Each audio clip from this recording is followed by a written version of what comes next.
Hello दोस्तों, मैं जय। हमने HTML आई-फ्रेम तक कर लिया था। आज हम करेंगे HTML स्क्रिप्ट जो कि है HTML में स्क्रिप्टिंग के लिए, क्लाइंट साइड स्क्रिप्टिंग के लिए जो होती है वो लैंग्वेज यूज़ की जाती है, वो है जावास्क्रिप्ट। चलिए कैसे करते हैं, इसके जो डिटेल्ड ट्यूटोरियल हैं वो हम बाद में करेंगे। यहाँ पर थोड़ी सी जो है जावास्क्रिप्ट की हाईलाइट दी गई है कि कैसे जावास्क्रिप्ट का इस्तेमाल HTML में किया जाता है। ये स्मॉल लेवल पे है। चलिए देखते हैं। पहले ये एग्जांपल देखते हैं।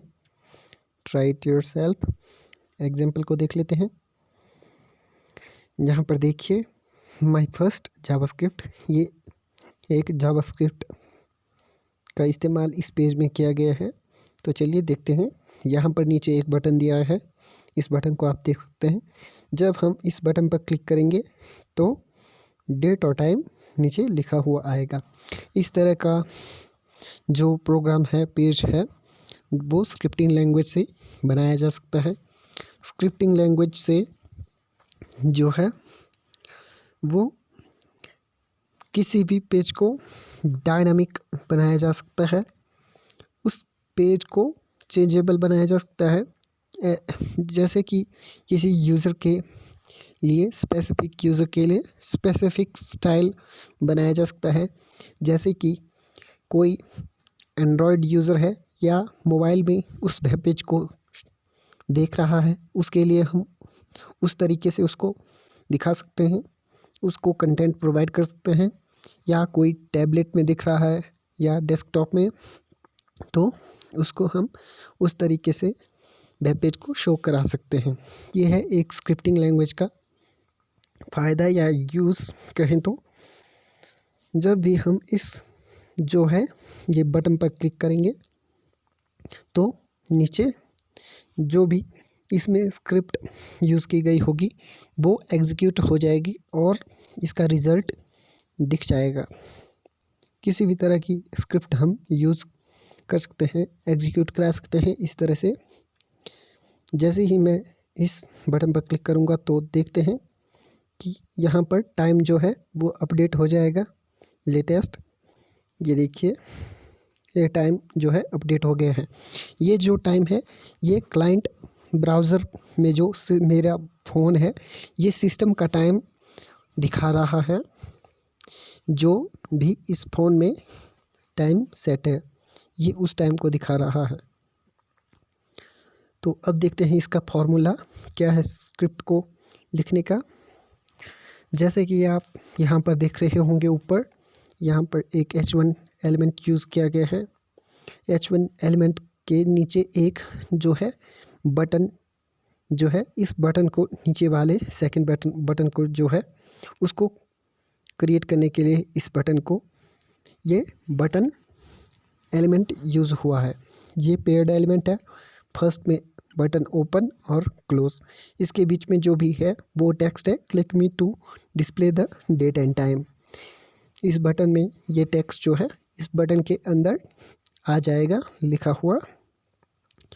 और इस बटन जो ये एलिमेंट है, इस एलिमेंट के दो एट्रीब्यूट है। एक है टाइप जो कि है बटन, और ऑन क्लिक। इस जो ये ऑन क्लिक एट्रीब्यूट है, ये एक लिंक टैग का भी यूज़ हो सकता है या एक बटन एलिमेंट का भी हो। तो ये किसी भी एलिमेंट का सकता है, जैसे पैराग्राफ हो या किसी और टैग हो, कोई भी एलिमेंट हो उनका भी हो सकता है। पर बेसिकली इसे बटन और लिंक एट्रीब्यूट के साथ यूज़ किया जाता है। ये जो एट्रीब्यूट होता है, जब उस एलिमेंट पर कुछ किसी तरह से क्लिक किया जाता है, चाहे वो टच स्क्रीन में फिंगर हो या माउस के थ्रू हो, तो जब भी इस पर क्लिक किया जाता है तो जो इसके अंदर जो भी या कोई मेथड कॉल किया जाता है या उसके अंदर जो स्क्रिप्ट होती है या कोई फंक्शन उसको कॉल किया जाता है, तो उसके थ्रू जो भी होता है रिज़ल्ट स्क्रीन पर दिख जाता है। जैसे कि ऑन क्लिक जो एट्रीब्यूट हम बोलेंगे इसको, तो एट्रीब्यूट के अंदर document dot get element by ID demo dot inner HTML equal to date. मैं इसको थोड़ा सा एक्सप्लेन करके समझाऊंगा। जो अगर हम जावास्क्रिप्ट में HTML पेज के किसी भी एलिमेंट को हम अगर सिलेक्ट करना चाहते हैं या एक्सेस करना चाहते हैं जावास्क्रिप्ट में, तो उसको रेफरेंस देने के लिए हम या तो आईडी का यूज़ करते हैं, या तो क्लास का यूज़ करते हैं, या तो उस टैग का नाम यूज़ करते हैं। यहाँ पर उस टैग की आईडी सिलेक्ट की गई है, आईडी के थ्रू उस एलिमेंट को सिलेक्ट किया गया है। जैसे कि हम इस यहाँ पर देख रहे होंगे, ये एक पैराग्राफ है जिसके अंदर कुछ भी नहीं है, ये एकदम खाली है। तो इसकी आईडी जो है उसका नाम है डेमो। और अब हम ऊपर देखेंगे, document dot get element by ID demo select की है वो आईडी। तो इसके आगे लिखा है इनर HTML।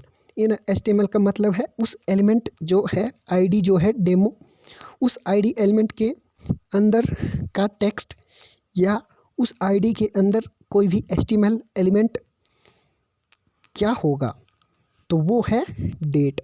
आगे इसको डेट जो मेथड है, जावास्क्रिप्ट में मेथड बोलते हैं, C++ या बोलें C में इसको फंक्शन भी कहा जाता है, बोलते हैं फंक्शन। ज़्यादातर ऑब्जेक्ट ओरिएंटेड प्रोग्रामिंग में इसे मेथड बोला जाता है, जो इसे हम मेथड ही कहेंगे। इस मेथड को ये जो भी वैल्यू रिटर्न करेगा, जैसे कि इसने ये वैल्यू रिटर्न की थी नीचे सैटरडे जनवरी 8, 2020 ये, और आगे GMT ये टाइम जो भी है, यहाँ पर टाइम जोन और इंडियन स्टैंडर्ड टाइम बताया गया है IST इसने। तो इस तरह से ये जो फ़ोन का जो भी टाइम होता है यूज़र को उसके फ़ोन का टाइम दिखा देता है। ये थी ऑन क्लिक जो है on click attribute. On click attribute के थ्रू जो भी जावास्क्रिप्ट का कोड होता है, उस कोड को हम एग्जीक्यूट कराते हैं जब भी वो बटन प्रेस होता है। जब ये बटन, जैसे मैं इस पर क्लिक करूँगा तो ये कोड एग्जीक्यूट हो गया, और नीचे जो है ये टाइम अभी अपडेट हो गया है। आप ऊपर देख रहे होंगे 7:46 हुए हैं, और नीचे भी 7:46। अब मैं इसको दोबारा से अपडेट कर दूँगा, ये देखिए 47 हो गए, ऊपर भी 47। इस तरह से ये ऐसे काम करता है। जो इस ऑन क्लिक एट्रीब्यूट के अंदर जो है वैल्यू, वो जावास्क्रिप्ट का कोड होता है, हम उसके फंक्शंस को भी कॉल कर सकते हैं। तो चलिए आगे देखते हैं अब आगे क्या है। यहाँ पर बताया गया है कि जो HTML एलिमेंट है एक, जिसका नाम है स्क्रिप्ट। इस स्क्रिप्ट टैग या बोले एलिमेंट, इस टैग का यूज़ भी हम जावास्क्रिप्ट को एम्बेड करने के लिए करते हैं HTML में। तो चलिए देखते हैं इसे कैसे करते हैं। तो यहाँ पर एक और चीज़ बताई गई है जो कि है SRC एट्रीब्यूट। SRC जो एट्रीब्यूट है वो स्क्रिप्ट टैग का भी होता है, IMG टैग का भी होता है, और बहुत से टैग का भी होता है। इस स्क्रिप्ट टैग जो भी है इसका भी एक SRC एट्रीब्यूट होता है, जो कि एक्सटर्नल स्क्रिप्ट फाइल जो होती है, एक सेपरेट अलग स्क्रिप्ट फाइल जो हम बनाते हैं, उसको उस पेज के साथ लिंक करने के लिए यूज़ होता है। तो आगे देखते हैं। यहाँ पर बताया गया है कि जो document dot get element by ID जो मेथड होता है, ये है गेट एलिमेंट बाय आईडी, ये मेथड उस एलिमेंट को सिलेक्ट करने के लिए यूज़ होता है, और उस एलिमेंट इस gate element by ID method में उस एलिमेंट की आईडी पास की जाती है, पैरामीटर के थ्रू पास की जाती है। तो नीचे देखते हैं, this JavaScript example writes hello world into an HTML element with ID demo. यहाँ पर देखिए इस एग्जाम्पल को ध्यान से देखिए। यहाँ पर जो जावास्क्रिप्ट की कोडिंग हुई है वो स्क्रिप्ट टैग के अंदर हुई है। तो वो क्या है, यहाँ पर एक एलिमेंट को सिलेक्ट किया गया है जो कि है डेमो। जिस एलिमेंट की आईडी डेमो होगी वो एलिमेंट सिलेक्ट हो जाएगा। और जो ये डॉट इनर HTML है, इसका मतलब है कि उस एलिमेंट के अंदर का HTML या उस एलिमेंट के अंदर क्या टेक्स्ट होगा। टेक्स्ट या बोलें तो HTML एलिमेंट दूसरे HTML को भी कंटेन कर सकता है। तो उसके आगे बताया गया है कि उसके अंदर जो होगा वो होगा हेलो जावास्क्रिप्ट। ये टेक्स्ट जो होगा, ये स्ट्रिंग जो होगा उसके नीचे लिखा हुआ आएगा। जैसे कि हम ऊपर देखते हैं, यहाँ पर बॉडी टैग के अंदर एक H1 टैग H2 टैग दिया गया है और उसको क्लोज किया गया है। उसके नीचे एक पैराग्राफ लिखा है, उस पैराग्राफ के नीचे एक और पैराग्राफ लिखा गया है जो कि खाली है। पर जावास्क्रिप्ट जो टैग है उसके अंदर जावास्क्रिप्ट यूज़ की गई है और उस जावास्क्रिप्ट जो भी है उस जावास्क्रिप्ट के थ्रू इसमें जो ये डेमो आईडी वाला पैराग्राफ एलिमेंट है उसको वैल्यू जो इसके अंदर दी गई है वो है हेलो जावास्क्रिप्ट। इस तरह से जो पेज में नीचे आ गया है वो भी है एक हेलो वर्ल्ड जावास्क्रिप्ट। ये एक छोटा सा एग्जांपल है। आगे हम दूसरा करेंगे, टेस्ट ऑफ जावास्क्रिप्ट। यहाँ पर देखिए इस हेडिंग में क्या दिया गया है, here are some examples of JavaScript. यहाँ पर जावास्क्रिप्ट का एक और एग्जांपल दिया गया है। चलिए इसे भी देखते हैं। इसमें क्या है, इसमें वही है, इसमें थोड़ा सा और कुछ किया है। जैसे हम इस बटन पर क्लिक करते हैं, देखते हैं इसमें क्या होता है। यहाँ पर देखिए जो पैराग्राफ नीचे था वो हेलो जावास्क्रिप्ट में चेंज हो गया है इस तरीके से। तो ऊपर देखते हैं इसकी कोडिंग में क्या है। यहाँ पर जो प्लेन जो है HTML एलिमेंट सेट किए गए हैं, H1 किया गया है, P एलिमेंट सेलेक्ट किए गए हैं और उसके नीचे एक बटन एलिमेंट सेलेक्ट किए गए हैं। बटन के थ्रू जो ऑन क्लिक एट्रीब्यूट है उसके थ्रू माई फंक्शन जो है कॉल किया गया है। इन फंक्शन को हम लेटर समझेंगे कि फंक्शंस क्या होते हैं जावास्क्रिप्ट में, या बोले तो मेथड क्या होते हैं। मैं फंक्शन या मेथड बोलूँ तो आप कंफ्यूज मत हो जाना। फंक्शन बोलूँ या मेथड वो सभी एक ही है। इस फंक्शन को कॉल किया गया है ऑन क्लिक एट्रीब्यूट के थ्रू। तो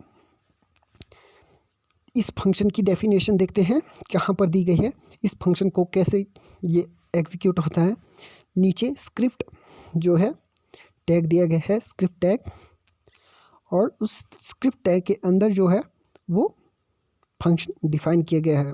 फंक्शन को डिफाइन करने के लिए फंक्शन कीवर्ड यूज़ होता है। फंक्शन जो फंक्शन फर्स्ट कीवर्ड है यहाँ पर, और दूसरा जो है यहाँ पर इसका नेम, इस फंक्शन का जो नाम है वो लिखा जाता है। माई फंक्शन जैसे लिखा गया है, इसका नाम कुछ भी हो सकता है। शर्त ये है कि या वो अंडरस्कोर से स्टार्ट होना चाहिए या कोई लेटर से। तो इस फंक्शन के अंदर देखिए क्या कोडिंग की गई है। यहाँ पर लिखा गया है document dot get element by ID, ये वही है। उस किसी भी तरह का कोड हम इसके अंदर लिख सकते हैं तो वो एग्जीक्यूट हो जाता है। इस फंक्शन को कॉल किया गया है ऊपर इस एलिमेंट में, बटन में। तो ये था ये। चलिए अब नेक्स्ट करते हैं। नेक्स्ट एग्जांपल क्या है, यहाँ पर एक और एग्जांपल दी गया है, जावास्क्रिप्ट कैन चेंज स्टाइल। मैंने आपको बताया था कि जैसे हम ये तो हम CSS के थ्रू भी कर सकते हैं, पर जो CSS को भी मॉडिफाई कर सकता है वो है जावास्क्रिप्ट। यहाँ पर देखिए जैसे ही मैंने इस बटन पर क्लिक किया, ये टेक्स्ट जो है वो चेंज हो गया। अब देखिए दोबारा से मैंने इस पर क्लिक किया, बटन पर क्लिक किया, तो ये टेक्स्ट जो है इसका स्टाइल चेंज हो गया। इस तरीके से ऊपर देखते हैं हम, यहाँ पर एक फंक्शन क्रिएट किया गया है। उस फंक्शन के अंदर जो है डेमो जो है आईडी है उसको सिलेक्ट किया गया है। डेमो आईडी के अंदर जो आगे है डॉट लगा के स्टाइल, फ़ॉन्ट साइज, स्टाइल जो है ये ऑब्जेक्ट है एक स्टाइल से कहें तो, बोले तो तो उसके अंदर जो है फ़ॉन्ट साइज़, ये CSS की प्रॉपर्टीज़ है। इसको लिखने का स्टाइल थोड़ा सा अलग होता है जावास्क्रिप्ट में। उसी तरह से आगे इक्वल टू करके उसकी वैल्यू दी गई है। इन्हें हम बाद में करेंगे। फ़िलहाल आप ये समझिए, इन कोड को हम पूरा बाद में समझेंगे। फ़िलहाल आप ये समझिए कि इसके थ्रू क्या किया जा सकता है जावास्क्रिप्ट के थ्रू HTML में। तो नेक्स्ट एग्जांपल देखते हैं। यहाँ पर जावास्क्रिप्ट कैन चेंज एट्रीब्यूट। यहाँ पर बताया गया है कि जावास्क्रिप्ट जो है उसका यूज़ हम एलिमेंट के एट्रीब्यूट को भी चेंज कर सकते हैं उसके थ्रू। यहाँ पर देखिए लाइट ऑन, मैं लाइट ऑन प्रेस करता हूँ बटन, ये देखिए ये उसकी जो है एट्रीब्यूट या बोलें उसका एट्रीब्यूट चेंज करके ये लाइट ऑन वाली पिक्चर जो है आ गई है। इस तरह से ये ऐसा भी हम कर सकते हैं। और भी हम बहुत कुछ जावास्क्रिप्ट से कर सकते हैं। यहाँ पर एक और ख़ास बात है जो ध्यान देने वाली है। यहाँ पर बताया गया है कि कैसे नोस्क्रिप्ट जो टैग है या बोलें तो एलिमेंट है उसका यूज़ किया जाता है। जैसे कि माने कि कोई ब्राउज़र जो है वो जावास्क्रिप्ट को नहीं रीड कर सकता या उसके पास जावास्क्रिप्ट रीड करने का इंजन नहीं है, तो जो नोस्क्रिप्ट के अंदर टेक्स्ट जो लिखा जाता है वो पेज पर डिस्प्ले हो जाता है। चलिए देखते हैं क्या है। Hello JavaScript, a browser without support for JavaScript will show the text written inside the noscript element. यहाँ पर जो मेरा ब्राउज़र है जो है ये है, तो मेरा ब्राउज़र जावास्क्रिप्ट को सपोर्ट करता है, तो जो नोस्क्रिप्ट एलिमेंट के अंदर जो टेक्स्ट है वो डिस्प्ले नहीं होगा। अगर जावास्क्रिप्ट को मेरा ब्राउज़र सपोर्ट नहीं करता तो या उसके पास जावास्क्रिप्ट रीड करने का इंजन नहीं है तो ये नोस्क्रिप्ट का जो एलिमेंट के अंदर जो भी है टेक्स्ट वो डिस्प्ले हो जाएगा। तो नेक्स्ट एग्जांपल देखते हैं। एग्जांपल तो क्या, एग्जांपल ख़त्म हो गए। तो ये एक्सरसाइज बताई गई है। हमने क्या क्या किया, हमने किया स्क्रिप्ट टैग और no script tag. Script tag में हमने जो किया वो है कि कैसे हम जावास्क्रिप्ट को HTML पेज में लिख सकते हैं। तो कैसे हम एक एलिमेंट के लिए जावास्क्रिप्ट लिख सकते हैं। जैसे हम सिर्फ एक एलिमेंट में जावास्क्रिप्ट कोड को लिखना चाहते हैं किसी एक एलिमेंट में, तो ऑन क्लिक जो एट्रीब्यूट होता है उसके अंदर हम फंक्शन भी लिख सकते हैं या जावास्क्रिप्ट कोड को, इसको हम डिटेल में करेंगे। फ़िलहाल ये समझे कि जावास्क्रिप्ट का यूज़ क्या होता है, उसका यूज़ किस किस चीज़ के लिए होता है, क्या क्या हम कर सकते हैं। जब ये समझ आ जाएगा तो जावास्क्रिप्ट भी करनी इजी हो जाएगी। तो आज की इस वीडियो में इतना ही। वीडियो काफ़ी लंबी हो चुकी है, तो मिलते हैं नेक्स्ट वीडियो में। अगर आपको किसी भी तरह की प्रॉब्लम आ रही हो करने की, या एंड्रॉयड में या कहीं भी फ़ोन में या कंप्यूटर में, तो आप मुझे कमेंट कर सकते हैं। मैं आपको उनके रिप्लाई ज़रूर दूंगा। तब तक के लिए बाय, मिलते हैं नेक्स्ट वीडियो में।